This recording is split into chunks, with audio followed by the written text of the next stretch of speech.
कर्नाटका का भूतिया हॉस्टल। क्या आपने कभी सोचा है कि एक ऐसी जगह है जहां आप सुकून से पढ़ाई करने जाएं, वो जगह आपकी जिंदगी की सबसे बड़ी गलती बन जाए?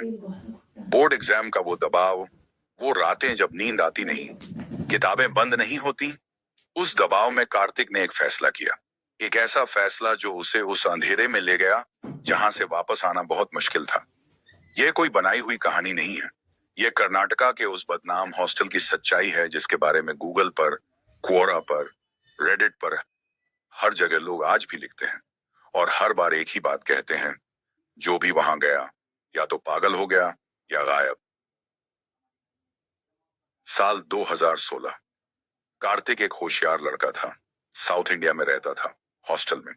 बोर्ड एग्जाम बस कुछ ही हफ्तों में थे, लेकिन उसके रूममेट्स को पढ़ाई से कोई मतलब नहीं था। रात भर शोर, सुबह तक हंसी ठिठोली। कार्तिक जब किताब खोलता, कोई ना कोई उसे खींच लेता। उसने तय किया, बस यहां नहीं रहूंगा। उसके एक रूममेट ने बताया, भाई पास में एक गवर्नमेंट हॉस्टल है, बहुत सस्ता है, वहां रहने वाले भी ज्यादा नहीं है, शांति मिलेगी, ऑनफ्यूनिटी, पढ़ाई होगी। कार्तिक ने कहा, बस यही चाहिए। लेकिन जब वो जाने लगा तो उसके दोस्त ने उसका हाथ पकड़ा और धीरे से कहा, भाई सुन, उस हॉस्टल का नाम बहुत खराब है, जो भी वहां जाता है आरी थी अयस आय। रात को भाग के आता है, दिन में भागता है। कुछ तो है वहां जो टिकने नहीं देता। कार्तिक हंसा, भूत वूत कुछ नहीं होता, मुझे बस एग्जाम क्लियर करना है। दोस्त बोला, तू बाहर नहीं जाएगा रात को, ठीक है, लेकिन जो बाहर है वो तो अंदर आ सकता है ना। अगले दिन कार्तिक वहां पहुंचा। 2 सूटकेस, उम्मीदें और एक जिद। हॉस्टल देखा तो रूह कांपी। दीवारें काली पड़ी हुई थीं, जगह जगह सीलन, टूटे हुए पलस्तर। ऊपर जाने वाली सीढ़ियां ऐसी थीं जैसे सालों से किसी ने छुआ न हो। पूरे कॉरिडोर में सन्नाटा था। बस एक दो कमरों के बाहर कपड़े लटके थे, बाकी सब बंद। उसने अपने कमरे का ताला खोला। जंग लगा ताला, इतना पुराना जैसे वर्षों से खुला ही ना हो। दरवाजा खुला तो धूल का एक बादल उसके चेहरे पर आ गया। अंदर देखा, गंदगी, मकड़ी के जाले, खिड़की के कांच पर धूल की मोटी परत। और उसी पल उसे वो बात याद आई, जो भी वहां गया वो टिका नहीं। उसने खुद को समझाया, नीचे गया, रिसेप्शनिस्ट सुधीर से पूछा, यहाँ कुछ ऐसा है क्या जिसकी वजह से लोग छोड़ के चले जाते हैं? सुधीर ने मुस्कुराते हुए कहा, साहब यह बस सस्ती जगह है, इसीलिए लोग अफवाहें फैलाते हैं। यहाँ कुछ नहीं है, मैं खुद दिन भर यहाँ रहता हूँ, मुझे कभी कुछ नहीं दिखा। कार्तिक मान गया। दोपहर के 3 बजे कार्तिक अपने टेबल पर बैठा था। खिड़की खुली थी, हल्की हवा आ रही थी, किताबें सामने थीं। तभी उसकी नजर गई, खिड़की के कोने में 2 काले कपड़ों में लिपटी परछाई। उसने झांका, कोई इंसान था, उसके दरवाजे के पास खड़ा था। दिल तेज धड़का, उठा, दरवाजा खोला। बाहर कोई नहीं था। दाईं देखा, बाईं देखा, पूरा कॉरिडोर खाली, सिर्फ हवा, सिर्फ सन्नाटा। वो वापस आया, बैठ गया, सोचा शायद आंख का धोखा था। रात के 9 बज गए। कार्तिक ने खाना पकाया, कपड़े बदले, बैठने ही वाला था कि दरवाजे पर दस्तक। रुका, दोबारा दस्तक। यहां रात को कौन आता है? कोई तो नहीं रहता इस हॉस्टल में। उसने धीरे धीरे ताला खोला, दरवाजा खींचा। सामने सुधीर खड़ा था, लेकिन जो सुधीर उसने दिन में देखा था, वो सुधीर यह नहीं था।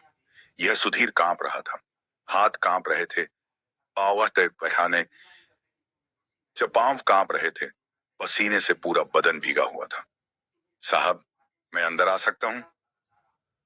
सुधीर ने अंदर बैठकर जो बताया, वो सुनकर कार्तिक की सांसें रुक गईं।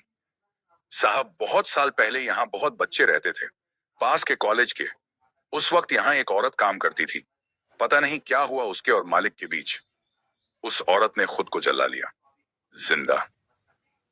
पूरे हॉस्टल में लोग थे, बाल्टियां थीं, पानी था, लेकिन किसी ने आगे नहीं बढ़ाया।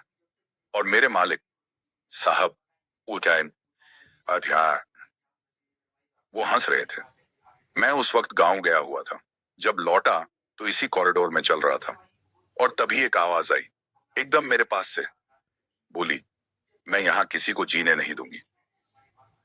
सुधीर रुका। उसने कार्तिक की आंखों में देखा। और साहब, आज वो औरत फिर से बाहर है। कार्तिक ने एक पल नहीं लगाया। सूटकेस उठाया, दरवाजा खोला, निकल पड़ा। सुधीर चिल्लाया, साहब रुकिए, रात को मत जाइए। वाह नहीं, फी वहां वो बाहर है। कार्तिक ने पीछे मुड़कर नहीं देखा। नीचे आया। टैक्सी खड़ी थी। सूटकेस अंदर रखा और तभी याद आया, दूसरा सूटकेस ऊपर छूट गया था। वो वापस मुड़ा, सीढ़ियां चढ़ा, कॉरिडोर में आया। अंधेरा था, बस थोड़ी सी रोशनी दूर से आ रही थी। और तभी एक आवाज, धीमी, करीब से। किसी ने उसका नाम लिया। कार्तिक रुक गया, पलटा। कॉरिडोर के एकदम दूसरे सिरे पर एक औरत खड़ी थी। काला लिबास, चेहरा दिखता नहीं था, लेकिन आंखें आंखें चमक रही थीं और वो मुस्कुरा रही थी। उसने हाथ से इशारा किया, आओ। कार्तिक के पांव खुद ब खुद उठने लगे। वो नहीं चाहता था। उसका दिमाग चिल्ला रहा था, रुको, लेकिन उसके पांव चल रहे थे। एक कदम, दो कदम, तीन कदम। औरत वहीं खड़ी थी, इंतजार करती हुई, जैसे उसने इसका इंतजार बहुत साल से किया हो। कार्तिक बस उसके पास पहुंचने ही वाला था। तभी किसी ने उसे पीछे से झटके से खींचा। सुधीर! दोनों भागे। सीढ़ियां उतरते हुए उन्हें पीछे से वो आवाज सुनाई दी। चीख नहीं थी, रोना नहीं था। वो हंसी थी, ठंडी, खोखली, बेजान हंसी। गाड़ी में बैठे, दरवाजा बंद किया। तभी पीछे से एक और गाड़ी आकर रुकी। सुधीर ने कहा, साहब, ये मेरे मालिक हैं।